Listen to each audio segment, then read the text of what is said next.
ISIS से जुड़े AMU के 2 छात्रों के तार। एटीएस ने रखा 25-25 हजार का इनाम। कैसे हुआ बड़ा खुलासा? अब क्या कर रही यूपी एटीएस? नमस्कार, कैपिटल टीवी में आपका स्वागत है और मैं आपके साथ प्रिया बिस्ट। लगातार आतंकी गतिविधियों की खबर सामने आ रही है। जांच एजेंसियां एक के बाद एक बड़े बड़े खुलासे कर रही है। ताबड़तोड़ एक्शन हो रहे हैं, गिरफ्तारियां हो रही हैं। गिरफ्तारियों के बाद कहीं के तार कहीं जुड़ते नजर आ रहे हैं। इन्हीं सब खुलासों के बीच अलीगढ़ की एएमयू यानी कि अलीगढ़ मुस्लिम यूनिवर्सिटी के 2 छात्रों पर एटीएस ने 25-25 हजार का इनाम घोषित किया है।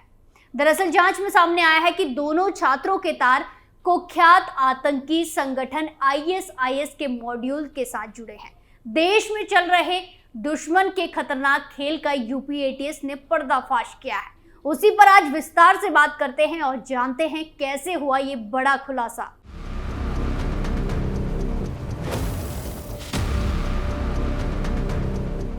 आतंकी गतिविधियों को लेकर रोजाना भारत में खबरें आ ही जाती हैं, जिसको जानकर सब हैरान हो जाते हैं। इसमें हाथ हमारे पड़ोसी देश का होता है, जो कभी भी भारत में शांति नहीं चाहता। जांच एजेंसियां आए दिन ऐसी नापाक हरकतों से पर्दा उठाती है, उन्हें नाकाम करती है और दुश्मन की साजिश को नाकाम करती है। जहां आतंकी संगठन आईएसआईएस ने देश में अपने घिनौने इरादे को अंजाम देने की कोशिश तेज कर दी है, जिसके बाद देश की सुरक्षा एजेंसियां सतर्क हो गई हैं। देश के अलग अलग भागों ने इस वक्त केंद्रीय एजेंसियों द्वारा आतंकी संगठन के मॉड्यूल को लेकर जांच और गिरफ्तारियां हो रही हैं। ताबड़तोड़ एक्शन हो रहा है। वहीं अब आतंकी संगठन के नेटवर्क के 2 संदिग्धों पर यूपी एटीएस ने बड़ी कार्रवाई की है। जहां अलीगढ़ मुस्लिम यूनिवर्सिटी के 2 छात्रों पर यूपी एटीएस ने 25-25 हजार का इनाम घोषित किया है। एटीएस ने जांच में पाया है कि ये दोनों छात्र दूसरे नौजवानों को बरगलाने और जिहाद के लिए उकसाने का काम कर रहे थे। फिलहाल दोनों छात्रों को पकड़ने के लिए यूपी एटीएस लगातार दबिश दे रही है, छापा मार रही है। दरअसल यूपी एटीएस का कहना है कि दोनों छात्र कुख्यात आतंकी संगठन आईएसआईएस के मॉड्यूल के साथ जुड़कर जिहादी कार्यक्रमों में एक्टिव हैं और दूसरे छात्रों को बरगलाने का काम कर रहे हैं, उनका ब्रेन वॉश कर रहे हैं। मिली जानकारी के मुताबिक अलीगढ़ मुस्लिम यूनिवर्सिटी में पढ़ने वाले 2 छात्र पर राष्ट्र विरोधी मामले में शामिल होने और दूसरे छात्रों को बरगलाने के मामले में यूपी एटीएस ने बड़ी कार्रवाई की है। फिलहाल दोनों छात्र पुलिस की पकड़ से दूर हैं। ऐसे में पुलिस ने दोनों छात्रों के ऊपर इनाम घोषित किया है। दोनों छात्रों का नाम फैजान अख्तर और अब्दुल समद मलिक बताया जा रहा है। दोनों छात्रों पर बेहद गंभीर आरोप लगे हैं। एटीएस ने जांच में पाया है कि दोनों छात्र आईएसआईएस मॉड्यूल पर काम कर रहे हैं। इसके जरिए वो दूसरे नौजवानों के लिए जिहाद के लिए तैयार कर रहे हैं, दूसरे नौजवानों को जिहाद के लिए तैयार कर रहे हैं, उनका ब्रेन वॉश कर रहे हैं। इतना ही नहीं, वो अपने मोबाइल से राष्ट्र विरोधी कंटेंट भी डाउनलोड करने में लिप्त पाए गए। ये दोनों ही छात्र कुख्यात आतंकी अबू बकर अल बगदादी के वीडियोस का इस्तेमाल करके दूसरे नौजवानों को अपने साथ जोड़कर उन्हें भी जिहाद के रास्ते पर ले जाने का एजेंडा चला रहे थे। वहीं अब्दुल सहमद और फैजान दोनों ही अलीगढ़ मुस्लिम यूनिवर्सिटी के एसएएमयू नामक सामू यानी कि कट्टरपंथी संगठन से जुड़े थे। रिपोर्ट्स के मुताबिक अब्दुल समद मलिक और फैजान बख्तियार पर इनाम लंबे समय तक उनकी गिरफ्तारी न होने के बाद रखा गया है। पुलिस लगातार इनकी लोकेशन ट्रेस करने का प्रयास कर रही है। इनके घर के साथ साथ कई अन्य ठिकानों पर कई बार दबिश दी जा चुकी है, छापा मारा जा चुका है। 25 साल के अब्दुल समद मलिक मूल रूप से संभल का निवासी है, जबकि 24 साल का फैजान बख्तियार का घर प्रयागराज में पड़ता है। ये दोनों ही अलीगढ़ मुस्लिम यूनिवर्सिटी के छात्र हैं। दोनों ही यहाँ से MSW यानी कि मास्टर्स इन सोशल वर्क का कोर्स कर रहे हैं। आपकी जानकारी के लिए बता दें कि फैजान बख्तियार और अब्दुल समद मलिक के खिलाफ यूपी एटीएस ने 3 अक्टूबर 2023 को लखनऊ में एफआईआर दर्ज की थी। इस एफआईआर में 10 आरोपी नामजद थे, जबकि 11वें नंबर पर अन्य दर्ज किया गया था।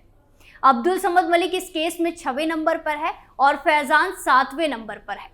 इन दोनों का पता अलीगढ़ मुस्लिम यूनिवर्सिटी के बीएम हॉल का दिखाया गया है।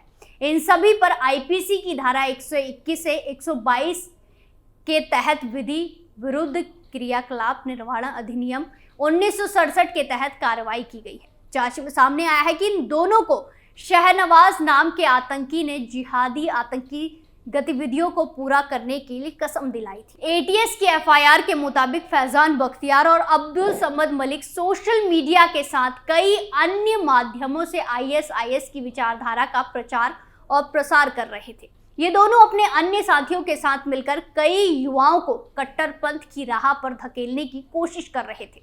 इस गैंग की सक्रियता खासकर अलीगढ़, संभल, प्रयागराज, लखनऊ, रामपुर और कौशाम्बी आदि जिलों में है। अन्य आतंकियों के साथ अब्दुल समद और फैजान बख्तियार भी कई ऐप के माध्यम से पाकिस्तान में बैठे अपने आकाओं के फरमान पर भारत विरोधी काम कर रहे थे। एटीएस ने अपनी एफआईआर में माना है कि फैजान और अब्दुल सहित इसके बाकी सामू ग्रुप के साथ भारत के खिलाफ युद्ध छेड़ने जैसी साजिश रच रहे थे, चाल चल रहे थे। इस साजिश को अंजाम देने के लिए घातक हथियार भी जमा करने में जुट गए थे। इनके निशाने पर देश के कई हिस्से थे जहां ये अपनी आतंकी करतूतों को अंजाम दे सके। बताया जा रहा है कि आईएस के पुणे मॉड्यूल पर काम करने वाले अन्य 7 लोगों को एटीएस ने गिरफ्तार किया है, लेकिन फैजान और समद फिलहाल पुलिस की गिरफ्तारी से बाहर हैं। पुलिस ने बताया कि इस मॉड्यूल के सदस्य उत्तर प्रदेश के अलीगढ़ के अलावा लखनऊ, रामपुर, कौशाम्बी, प्रयागराज और संभल जैसे जिलों में एक्टिव है। इसके मास्टरमाइंड प्रोफेसर वजीउद्दीन को भी एटीएस ने गिरफ्तार कर लिया है। यानी कि अब तक यूपी एटीएस ने इस ग्रुप के कुल 9 सदस्यों को गिरफ्तार किया है। इनसे पूछताछ में मिली जानकारी के बाद बाकी आरोपियों को चिन्हित करके उनकी गिरफ्तारी के भी प्रयास शुरू हो गए हैं। जहां यूपी एटीएस इस मामले की जांच में जुटी है और ये जानने की कोशिश कर रही है कि ये दोनों भारत में किन किन लोगों से जुड़े हुए थे, इनके तार कहां कहां तक फैले हुए हैं। ये दोनों आरोपी अभी फरार बताए जा रहे हैं। एटीएस लगातार इनकी तलाशी में जगह जगह छापेमारी कर रही है। वहीं सूचना मिलने पर संदिग्ध जगहों पर भी दबिश दी जा रही है। एटीएस इस मॉड्यूल के 2 आरोपियों को पहले ही गिरफ्तार कर चुकी है। साथ ही पुलिस अन्य संदिग्धों की पहचान में भी जुटी है और सूचना मिलने पर एएमयू में लगातार छापेमारी भी की जा रही है।